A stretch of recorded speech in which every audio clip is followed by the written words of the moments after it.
Before calling the professional, maybe it's DIYable. Welcome to my IKEA Kitchen makeover project. In this video series, I will guide you through the entire process, covering everything from HVAC relocation, tile installation, and electrical work to disconnecting gas lines, plumbing, and of course, installing IKEA kitchen cabinets like a pro. Let's get started. This time, we're going to talk about how to move an outlet when the cable is too short. We'll do this safely and by code. The most common issues during a renovation is changing the layout. In my case, I'm moving the fridge from the left side to the right. I have to relocate the outlet. If you're a serious DIY person, you should ask why not just use the outlet that's already closer to the new fridge location. That's actually a good question. This is Electrical 101. All the receptacles in this kitchen is on a 20 amp circuit running 12 gauge wire. The old fridge outlet, on the other hand, is a dedicated 15 amp circuit with 14 gauge wire. But that is absolutely stupid and would be a waste. You'd be using up a high power kitchen circuit on a fridge that never even comes close to 15 amps. All the kitchen outlets were installed by the builder on a 20 amp breaker. You don't want to lose the 20 amp outlet on the countertop.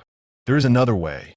If you hire the lowest bid contractor because it's the easy shortcut, most likely they'll just extend the fridge outlet from the existing 20 amp outlet.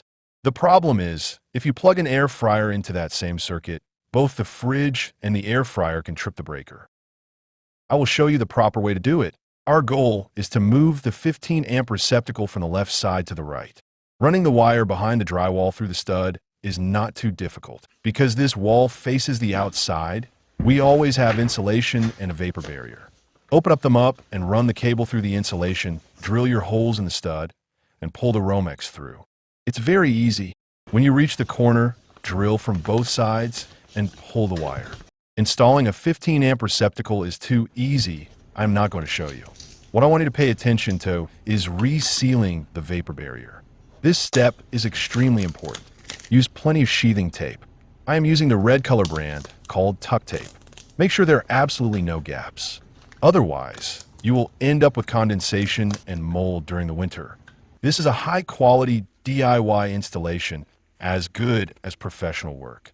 Now, let's talk about the original issue, which is the cable not being long enough. Pay attention to the original fixed-length cable. We cannot simply use twist-on wire connectors to extend the cable and hide the connection behind the wall. According to National Electrical Code Section 300.15, a junction box is required, and based on Section 314.29, that box must remain accessible. The existing 15 amp electrical box is perfect for this. This is the interior wall. As you can see, there is no insulation or vapor barrier. Use spade drill bit for 2x4 is the fastest way to run Romex.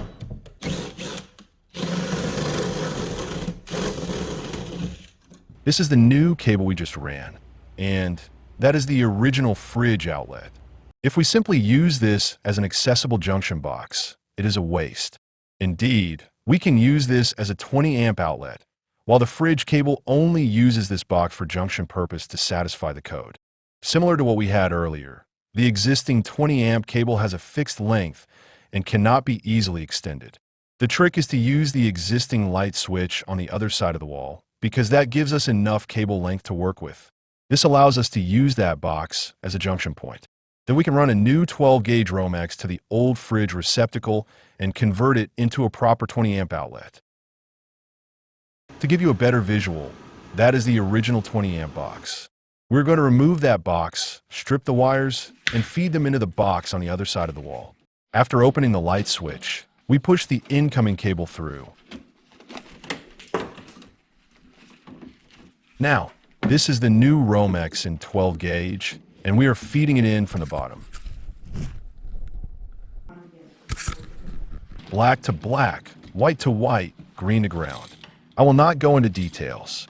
You get the idea. The key is using the existing light switch box as the junction point. To recap, we have used two new junction points to extend the cable, and both of them are simply passing through the electrical boxes to comply with National Electrical Code Section 300.15 and 314.29. I labeled the top 14 gauge Romex as the incoming and outgoing pass through. The 20 amp receptacle is fed by the yellow cable that we just installed. We need to use an electrical outlet tester to make sure everything is wired correctly. This is the other wall. We need to test the 20 amp GFCI and make sure it trips properly using the tester. This is the upstream GFCI outlet for the island. After installing the drywall, it is looking very good. In Canada, the rules are different from the States. According to the Ontario Electrical Safety Code, OESC 26, 700 Subrule 12, a GFCI is only required within 1 meter of the kitchen sink. The outlets on the wall above the countertop do not require GFCI protection. I want to show you something interesting. On the main panel, I turn off this 20 amp breaker. I'm using a non-contact voltage tester. Look, it is beeping, which means it is detecting voltage. Do you think I turned off the wrong breaker? Now, I can still place my hand on the receptacle without getting electrocuted. Interesting, right? Using a voltmeter to check the reading, we got 2.8 volts. To confirm the measurement, we placed the testing probes on the actual screws. Yes, it shows the same reading. Remember, the junction point for the fridge is still powered. We did not turn off the 15 amp breaker. We only turned off the 20 amp breaker that shares the same electrical box. Because the two circuits are so close together, the 20 amp receptacle we were testing became energized through the 14 gauge cable from the fridge circuit. This is called phantom voltage or ghost voltage. In conclusion, don't trust your contactless tester. Always trust the voltmeter. I hope this video can really help your renovation project. Give us a thumbs up if you find this video useful. If you'd like to learn more trade secrets and DIY tips, remember to subscribe. I will show you the detailed progress of my kitchen makeover project. Thank you for watching, and see you next time.